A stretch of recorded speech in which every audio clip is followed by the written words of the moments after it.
Mandukya Karika, Pranam Mantra.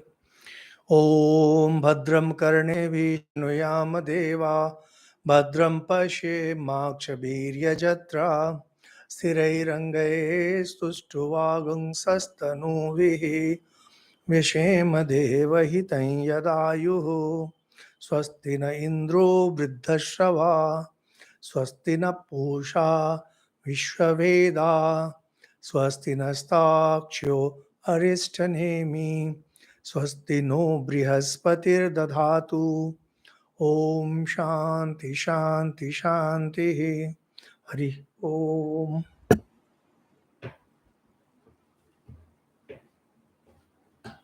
We are discussing the last chapter and we discussed verse number 25. Before we continue, I'd like to draw your attention to a very fundamental fact regarding Advaita Vedanta, something which I think I've explained quite a few times, and yet it requires regular thinking, regular contemplation, regular cogitating over it. What exactly is Vedanta about? This is a very simple question. Now, if you ask somebody what is Vedanta about, it will say, Am Brahmasmi. No, it's not that. Vedanta is looking at the problem of the external reality, the world. What is this world? We had our great Ramana Maharshi who had beautifully posited the question, who am I? So Vedanta is about who am I, no doubt. But here, right now, what we are discussing is what is this world? Because once you know what is this world, you will understand who you are. Because in Vedanta, once the world is explained, your identity will get explained automatically. Now, what are the possibilities? If we look at the world of philosophy, what are the possibilities? First one, which is the most obvious, which is taken up by the realists. Now, here, let me tell you something very interesting. Someone wrote, I think in the previous talk, the comment, and I okayed it, says that the fellow who hasn't earned a penny in life is criticizing materialism. Now, I didn't want to answer. See, these people who are serial commenters, that's the only thing you can say, serial critics, just like serial killers.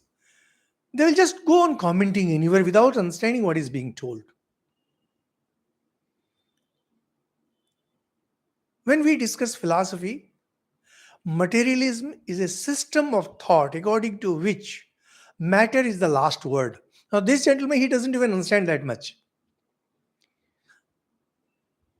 If by materialism you mean enjoyment of the world, Hinduism is fully for it because earth and calm, these two are fully endorsed view of life for the Hindus. The problem is that these listeners, they are here today commenting somewhere else, and they have their own understanding. There is no understanding. Most of it is misunderstanding. They're totally confusing between enjoyment, which is commonly referred to as materialism, with materialism, the philosophy. Materialism, the philosophy says that matter is the last word. Everything has evolved from matter. Everything will end in matter. Christians say, like, from dust you have arisen, to dust you will go. No, we don't believe in all that. So, materialism, something which we instinctively know to be true. What? This world is very much there. It's real before us. Vedanta doesn't deny that. Here is a world before us, Vedanta doesn't deny. The problem begins with the reality of the objects that is there. My dear listeners, you have been listening to these talks. You are great. You are great.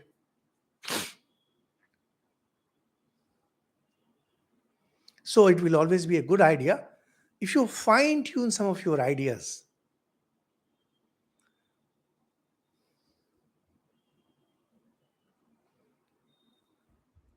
In materialism, the so-called scientific outlook, it is based on the fact that matter is the ultimate reality.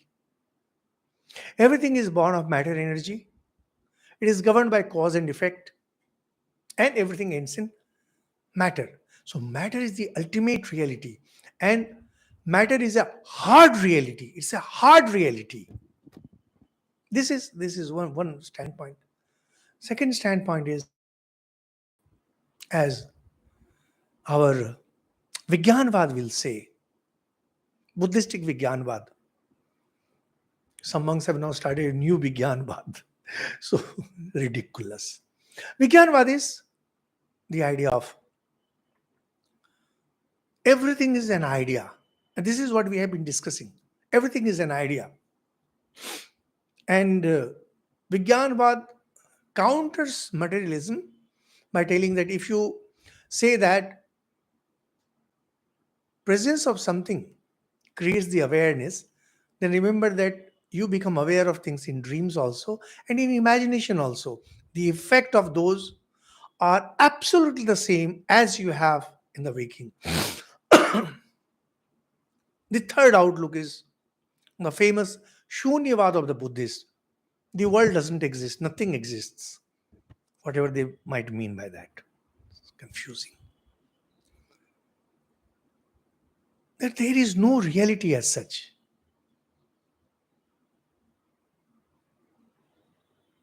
Some will say, world is dream-like. It's a dream-like thing. God knows what it means. False-like dream.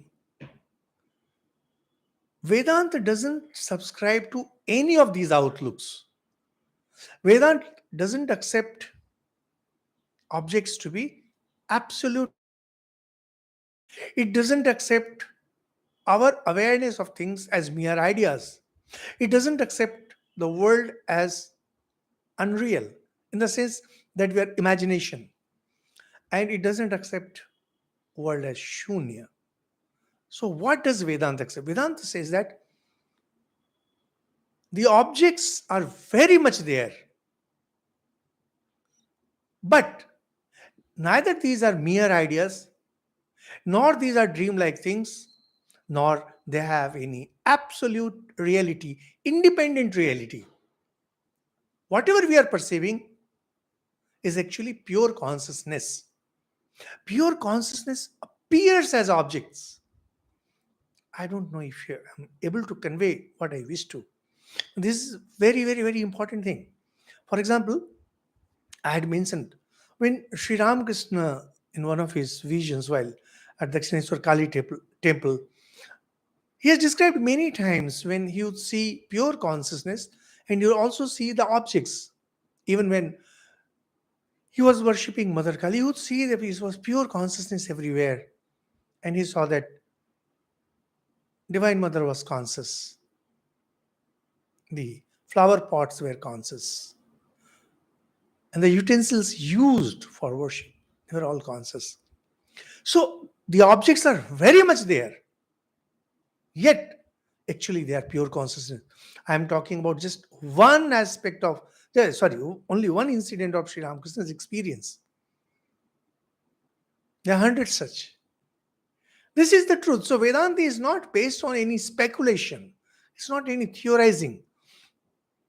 It is based on absolute truth. What Gaudapada has done is, he has just given a philosophical and logical frame to it.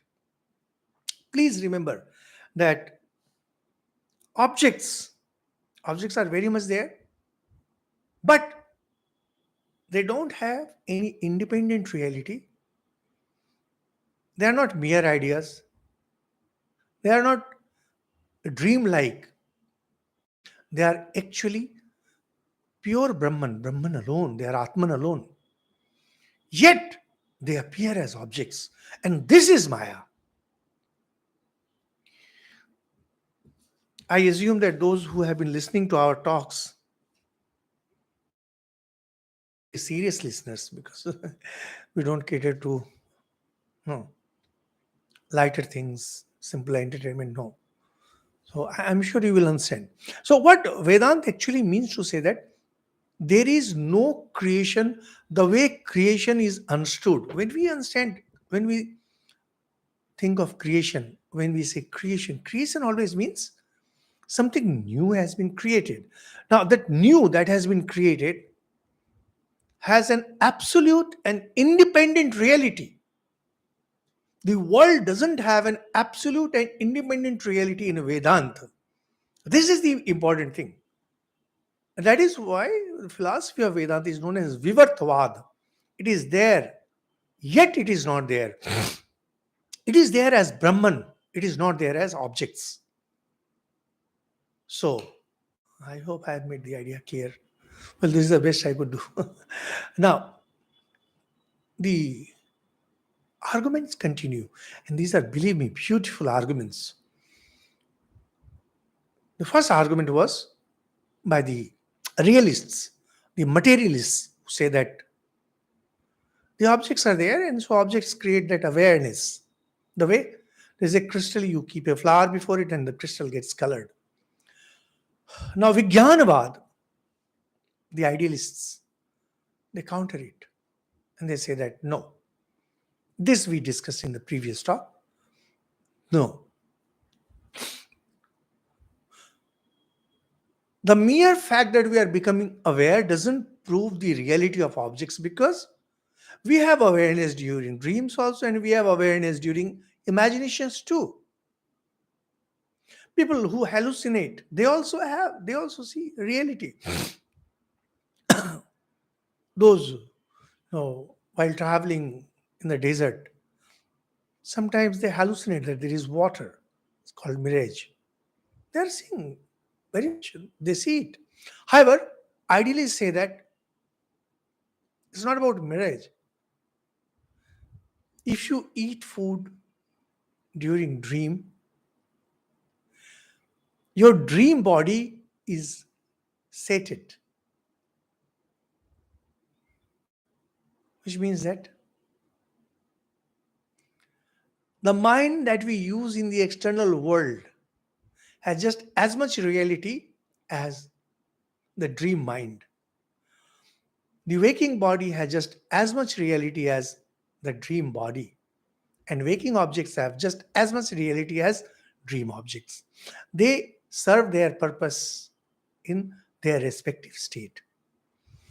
What Vedanta will do is, it will take the argument of Vijnanvad only, it will accept the part of it and demolish the other part.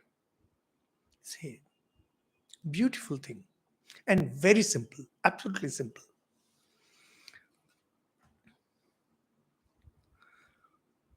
In verse number 25 and 26, this is what was discussed, and says that idealists, Kshanika Vijnanavad, they say that mind, the waking mind, just like dream mind, is one with ideas. What you really experience is ideas. Actually, those of you who are really interested, I'll request you to listen to our Rajyog talks. And there Swamiji has explained this, how mind functions and ideas and objects. But that is only a working hypothesis. That's not the ultimate reality. The ultimate reality of the world as seen by Vedanta will be discussed now. So,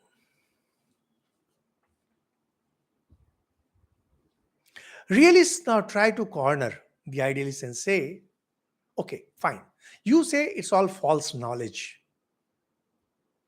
The moment you have false knowledge, it automatically implies that there is a real knowledge. It's a beautiful, simple argument. If you say that there is mirage water, it means there is real water too. If you say there is a hallucination of something, it means the real object also is there. Now, a beautiful book by Phantoms in the Brain by V.S. Ramchandra, wonderful doctor, scientist, and book is beautiful. He describes how people hallucinate simply because of their brain functions. It's a beautiful book, Phantoms in the Brain. Now, if you say that there is a false knowledge, like Ramchandran describes how somebody had lost his arm and the brain center that controls the arm, it was very much active. And so he would go on shouting and screaming that his arm is itching, etc. But there is no arm. So, I mean, it took a lot of time for that person to slowly, neurons are captured by the nearest organs, sense organs. It's a very fascinating book, a bit expensive, very fascinating book. Now, this gentleman, he had arms. He lost the arm, and now he is getting false knowledge about his arm. What will you say about it? It's a very simple thing. Surprisingly, although it's not our subject matter, I hope Mr. Ramchandran was not telling a lie, because at other places I have seen him having some humor. In one particular case, he mentions how one soldier, he was probably a soldier, he had lost his arm and he kept on complaining that his arm is crawling with insects and he cannot bear it. And it was impossible for him. He would keep on screaming day and night. And then doctor had some suspicion. The rule was, whenever there was an amputation, those arms were generally burnt and a record was kept. So these doctors, they went to find out what exactly had happened to his arm. They found that his arm, for some reason, was not burnt. And instead it was buried. Well, I read this book some 20 years ago, so I may not remember the details correctly, but the overall idea is same. And our doctor was surprised. And so they went and dug the place where it was buried. And they found his arm full of insects, those maggots. Ramchandra doesn't explain how it happened, how that person was actually conscious of the fact. It's very surprising. And I don't know. I don't think that Mr. Ramchandra would write such an elaborate lie.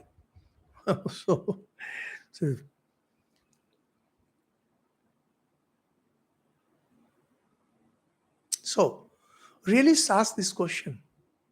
If you have false knowledge, it only means there is real knowledge.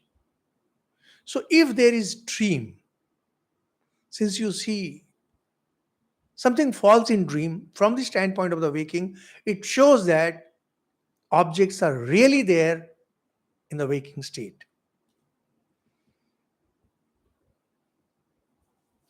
Idealists now reply, idealist Vijnanvada.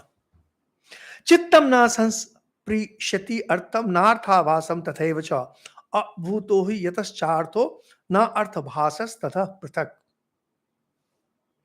Say, very interesting. The mind is not related to external objects or to the ideas that appear as objects.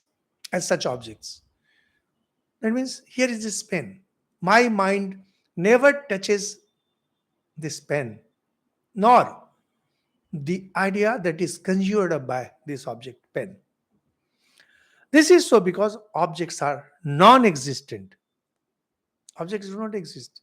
This is what Vijnanvada will say. And the ideas that appear as external objects are not distinct from the mind. Those of you who might have heard of our explanation of Raj Yoga might remember that very often Raj Yoga is explained as our chitta vritti, mind, is often explained as ripples in water. So we have this idea that there is mind and there are ideas. Vijnanvada doesn't say that. Vijnanvada says that mind is idea, idea is mind. So mind doesn't grasp the ideas, nor does mind grasp the objects. Chittam na sansprishi artam na arthavasam tatheva cha. Objects. Earth means objects. Abhas. Abhas means the ideas. Ideas are represented by those objects. The mind doesn't get in touch with objects. In fact,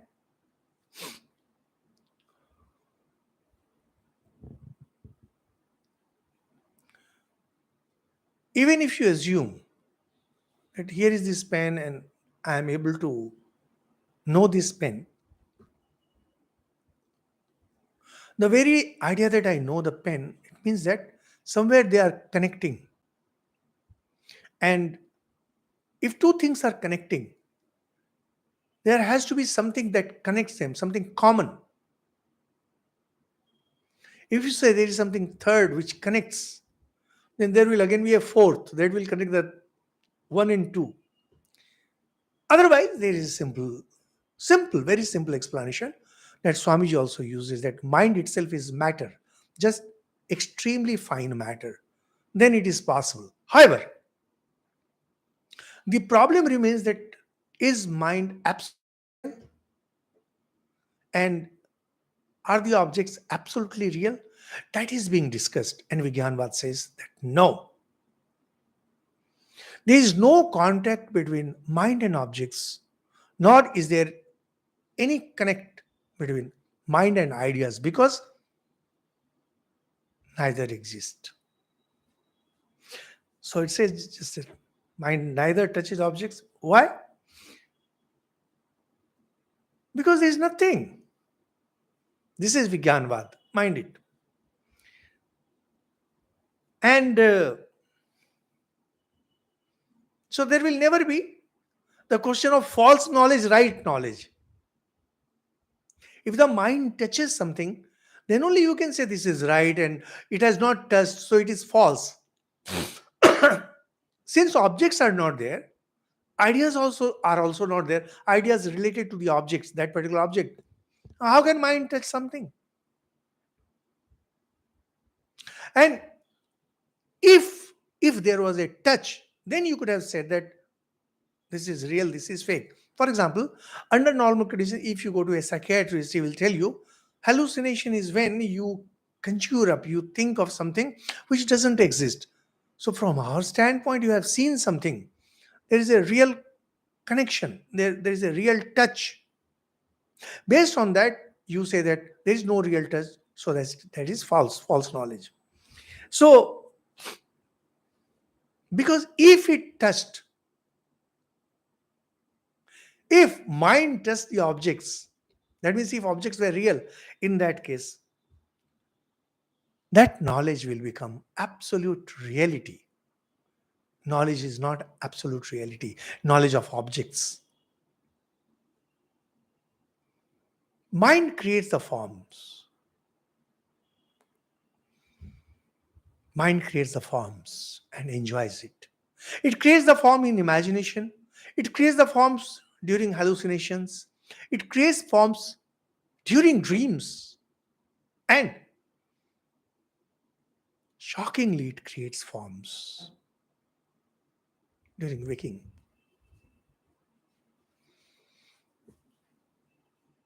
The argument will continue because lots of things are there.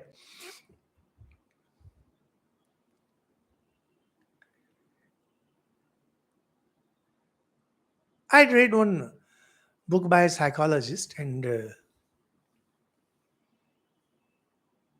he was in one of those houses where people who are mentally disturbed are treated and taken care of.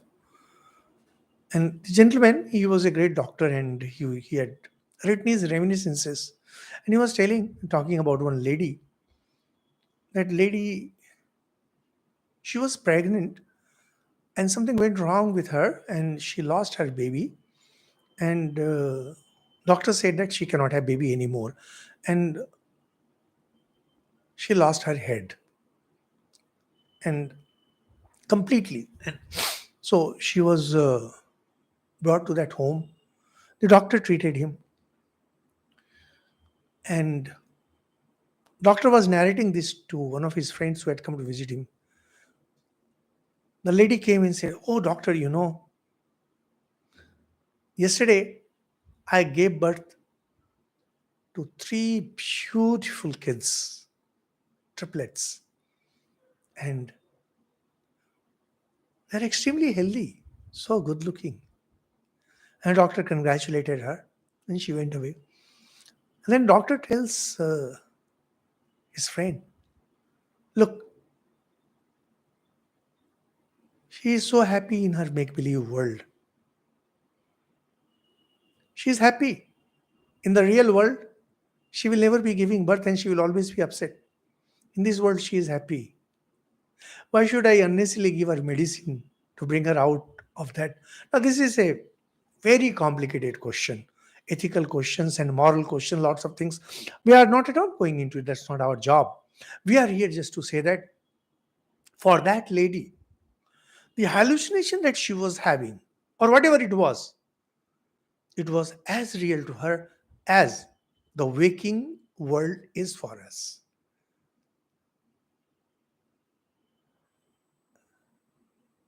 There's an African tribe, at least there used to be. They used to have a discussion regarding their dreams at the breakfast table. They used to call it dream breakfast, something like that. It was compulsory for everyone to speak out whatever they had dreamed last night. And it was an object of great discussion. And there was a cartoon based on that. It says that, look, our dreams are as real as your waking state is.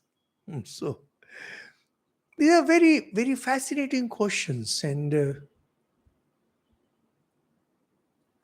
it arouses curiosity. They have philosophical implications. Most importantly, they hint at certain kind of spiritual reality. So, well, the verse number 26, Vijnanvada says, just like your dream mind, waking mind also conjures up objects. You are thinking that it is there. If you say that there is some kind of continuity, that continuity stays in the mind too. Mind neither touches objects because the objects are not there. And nor does the mind touch ideas related to those objects, because if there are no objects, how can there be ideas related to them?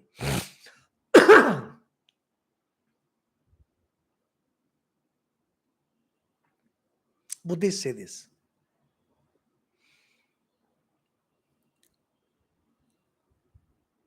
Okay, fine.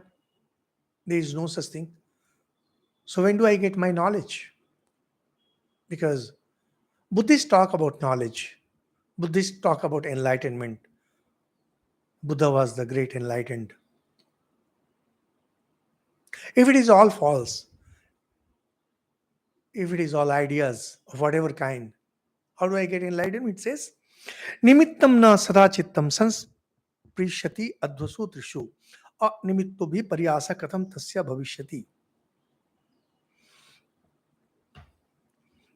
This is number 27. This is quite tricky, says. Since there was no such touch, Mind never touched any objects. So why do you talk about true knowledge, false knowledge? Just remember, mind never touches any object. Mind never touches any idea. So the question of right knowledge, false knowledge, it doesn't come.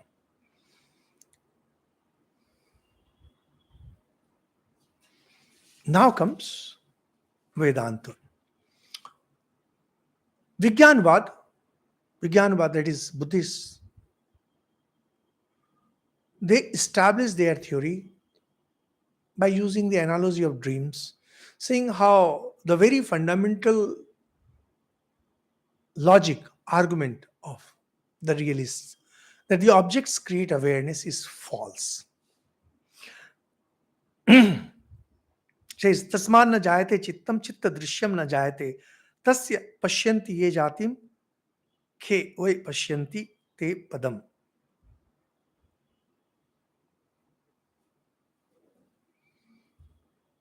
Now Vijnanvada is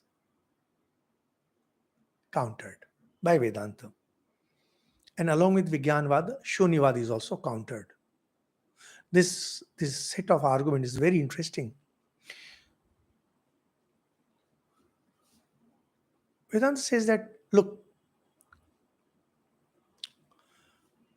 Buddhists, that is Vijnanvada as also Shunyavada, they refuse the existence of objects. Shunyavada says there is nothing. It's all nihilism. Nothing exists. You say that nothing exists. Objects do not exist. Even ideas do not exist. Whatever is momentary consciousness. And according to Shunyavada, even that does not exist. And yet, these Buddhists, they believe in mind being momentary. Kshanik Vigyan, momentariness. And that mind is non-self in nature. These are the fundamental things about Vijnanvada. Worse, mind is filled with misery. Bhagavan Buddha says, Dukkham, Sarvam Dukkham. It's famous. The entire philosophy of Buddhist is based on misery. You say that mind is momentary, it is non-self, it's not conscious. And you say mind is full of misery. We have no objection to what you say. And you also say that there are no objects. Stand taken up by materialism and realism was countered by idealism. Vedanta agreed to that part. And now Vedanta catches hold of Vijnana, says, it's wonderful.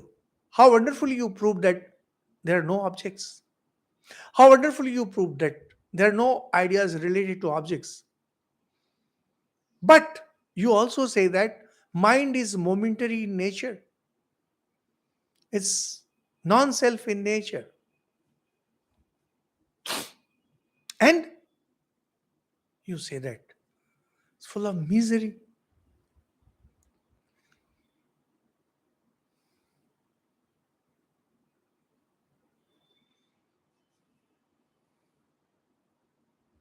Buddha's four noble truths. There is misery. Where do you experience misery?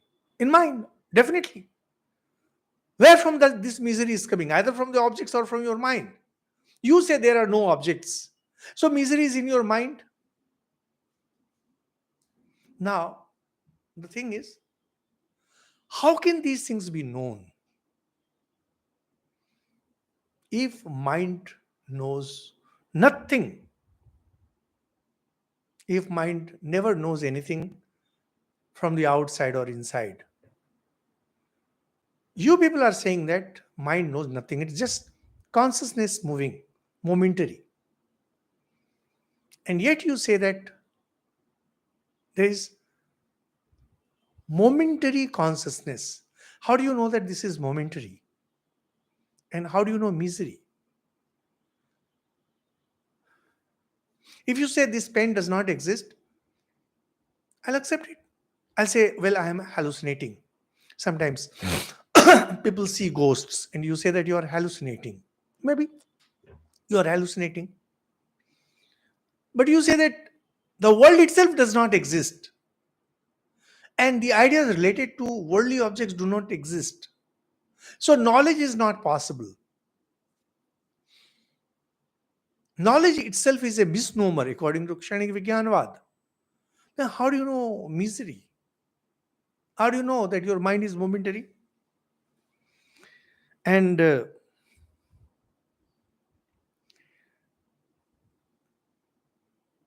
unless there is some kind of unchanging mind, permanent, how can you know the momentariness of mind? To know that something is moving. For example, when you are standing on a platform and you say you see a train going past, because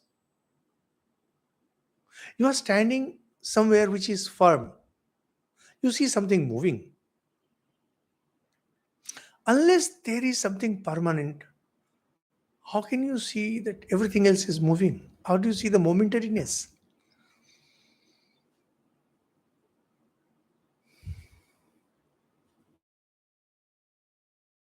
Something has to be accepted to be at rest or at relative rest.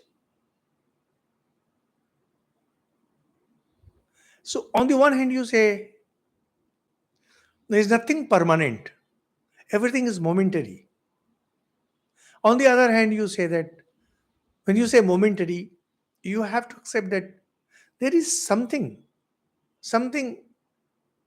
you are comparing the other thing with. Unless there is something with which you will compare, how can you know that it is moving? Even if you take, say, Einstein's theory of relativity, where there is a general theory of relativity where everything is relative, moving. So there also you have two objects. Even if they are moving relative to each other, there have to be two reality. And the point being, you think that to be at rest. And then you measure the relative velocity of something. Exactly like that, there has to be something which is permanent. Unless you know something, unless you are standing on on a base which is permanent, you won't know the momentary nature of the mind. And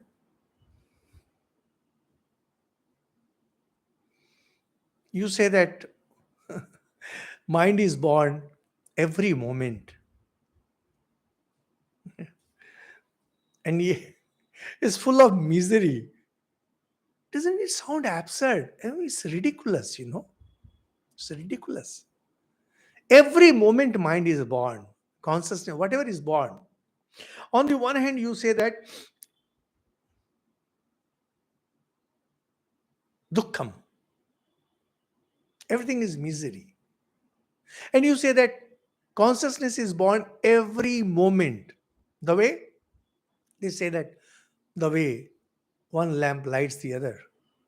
Basically, it's about getting born again and again. And every time it's born, it's full of misery. Isn't it absurd?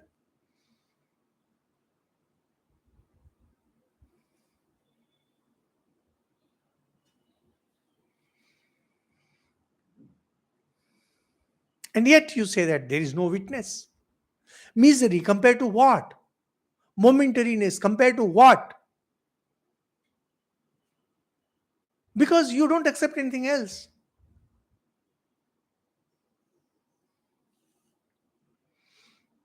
Gaudapada adds, nihilists are worse. Kshanik Vijnanvada is hopeless. Nihilist Shunyavada, they are worse. Why? In spite of the tangible world present before us, they believe in absolute non existence of everything including their own experience. Vedanta never says that this pain doesn't exist. This pain exists very much. This is the crux. Nihilists will say it does not exist. In fact, nothing exists. What about your experiences? What about the knowledge based on which you are talking that nothing exists? In that case, even that cannot exist. This is something very important. If we just sum up, Kshanik Vijnanvada is countered by a simple argument that you say that everything is momentary. You need to have some permanent base compared to which everything else will be momentary. Yet you say that there is nothing such thing. There is no witness. Worse, you say that everything is misery. Misery is everything. Dukkha samudaya, Lord Buddha said. And you say that every moment that consciousness is born, which is full of misery. Isn't it absurd? Because you say that you have to get out of it. And yet, every moment it is born only with misery. And yet, there is no witness. As for Shunyavad, how can you deny? How can you deny this tangible world, the world that is there? Now, what about Vedanta? Vedanta says these objects are very much there. The objects in dreams are very much there. But they do not have an absolute or real existence. Whatever you are perceiving is actually Brahman. Whatever you are perceiving is actually Satchidananda. Whatever you are perceiving is actually Atman. This perceiving of Atman as objects is avidya. This perceiving of Atman as objects is Maya. This is Maya. So telling that nothing is there, no objects is there, no ideas there, this is absurd. And says, in commentary, Gaudapada says very beautifully that people, these Vijnanvad, these are the people who look for footprints of birds in the sky. Bird has gone flying past, and you go and start looking for footprints. And worse than them are these nihilists, Shunyavad, who say that nothing exists. Why? That is what we explain.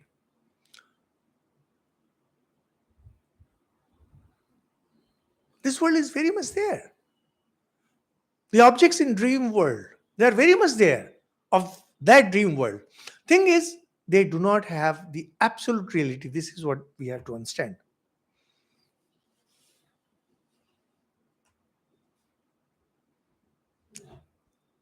Brahman alone exists. Dear listener, we have some problem with our connection.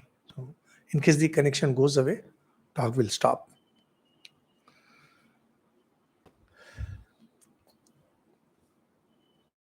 The premise was that this is what Karika wanted to prove, that Brahman alone exists. Whatever is there is Brahman alone. The pain is very much there. It doesn't have an independent existence. Its existence is just like that of a wave on an ocean. It doesn't have any independent existence. Sri Ramakrishna had once answered a very beautiful question that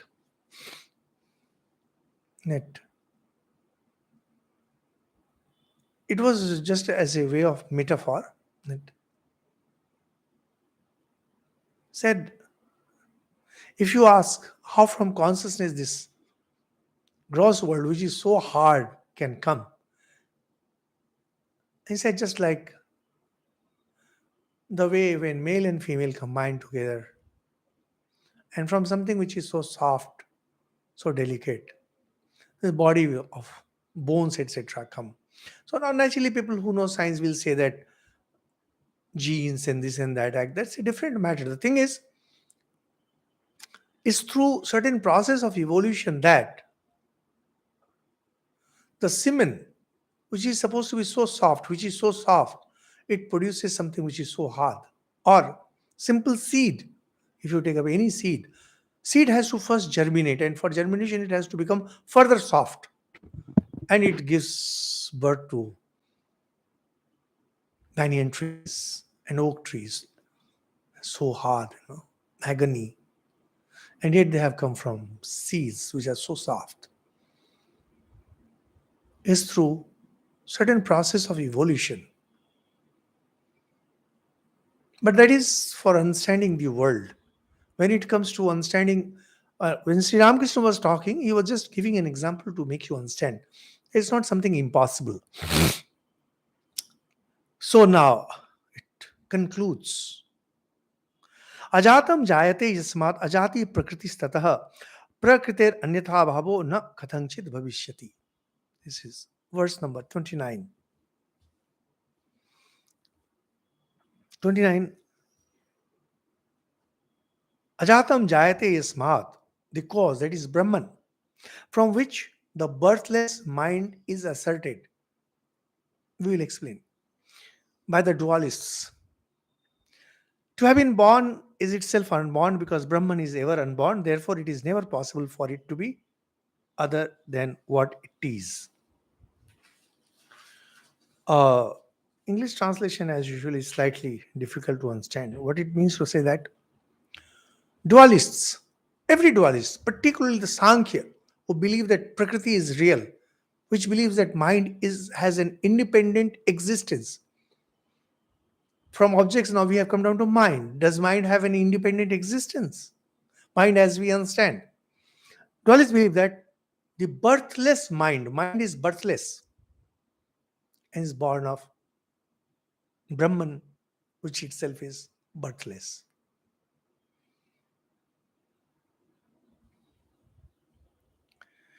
Now, if mind is birthless, eternal, like Prakriti, in Sankhya, Prakriti is eternal. Now, it has to be one with Brahman. You cannot have two infinities. Those of you who have some idea about mathematics, you will know that you can have many infinities. For example, if you just look at the set of numbers 1, 2, 3, 4, 5, 6, and if you take the set of even numbers 2, 4, 6, 8, this is infinite. If you take the odd numbers 1, 3, 5, they are infinite. If you take the set of prime numbers they are also infinite. So you can have too many infinites in the same infinite series. But that cannot happen as far as consciousness is concerned. You say that there is Brahman, which is birthless, and it gives birth to mind, which is again birthless, and birthless is coming out of birthless. No, that's not possible, because you cannot have two infinities. You might ask, what about that mantra? Purnamada Purnamidam Purnat Purnamudachyate. Yes, very much true. Because when you're seeing this world, it's about the Brahman, which is the cause, and Brahman, which is the effect.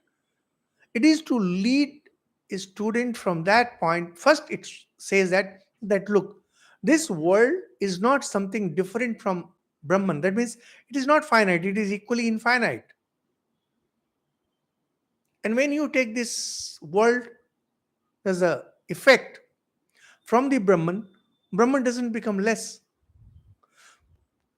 It is to show that Brahman is infinite, and what has come out is also infinite.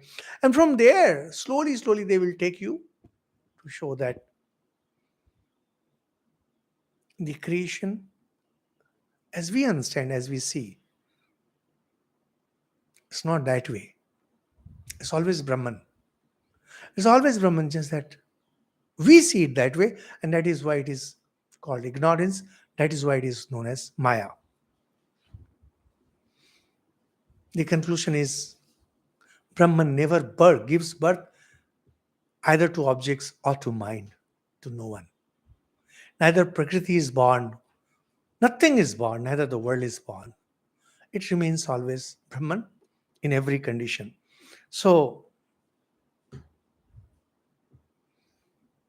the idea that Chitta, the mind, that itself is Brahman and it is born. Basically, you are saying that mind is in Brahman and it is born. It's contradictory in terms. No. Thus, Vedanta takes up all the possible philosophies and contradicts them thoroughly to say that there never was any creation.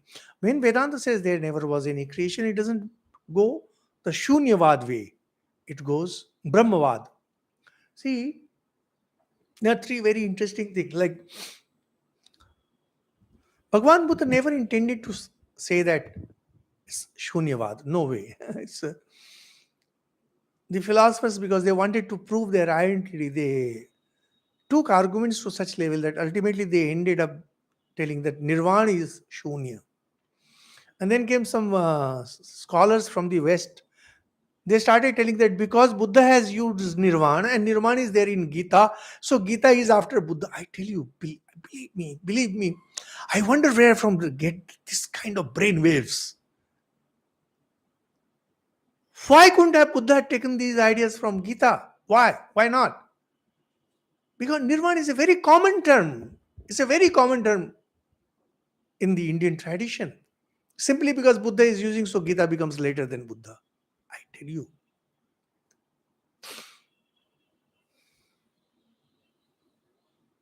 There is Shunyavad.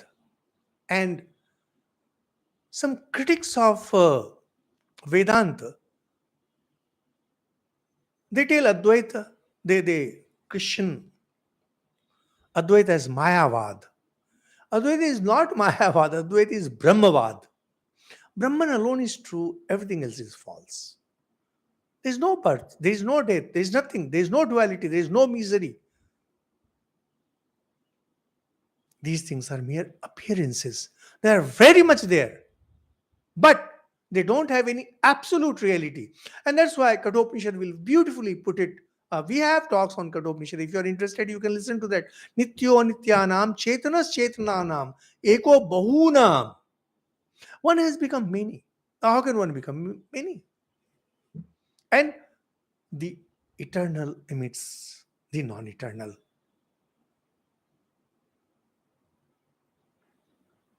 If you continue to be with the non-eternal, you will keep suffering. As Buddha said, everything is misery. So search for the permanent. And then you realize that when we are talking about the absolute and the relative, there is no relative, there never was any relative. That's the beauty of Vedanta. It very much accepts the relative. It's yes, it was there, it is there. Till you are here, till you are in this relative world, you cannot say that it is relative. Only when you have reached, you will realize that it was never there. It's always Brahman, nothing else. Everything is Brahman, as Sri Ramakrishna saw. The statue of Mother Kali is conscious. Flower pot is conscious. Utensils conscious. Everything, floor is conscious. Everything is conscious. The objects are very much there. But they do not have the reality as the materialists will make us believe. They are not mere ideas as Buddhists will make us believe, nor is that they do not exist as Shunyavad will make us understand. This is what Karika has done, Karika has proved. Says, Ajat Rupaya Prakritir Anyatha Bhavo Janma Na Kathangchit Bhavisyati. How can something which is unborn, which is birthless, can ever be born? No, it's not possible.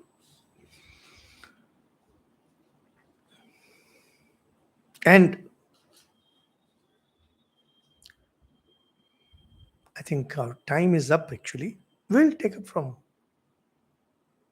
Verse number 30, I'll just give you 2 minutes time in case you have any question you can ask related to this. Don't go beyond it. Slightly complicated, huh?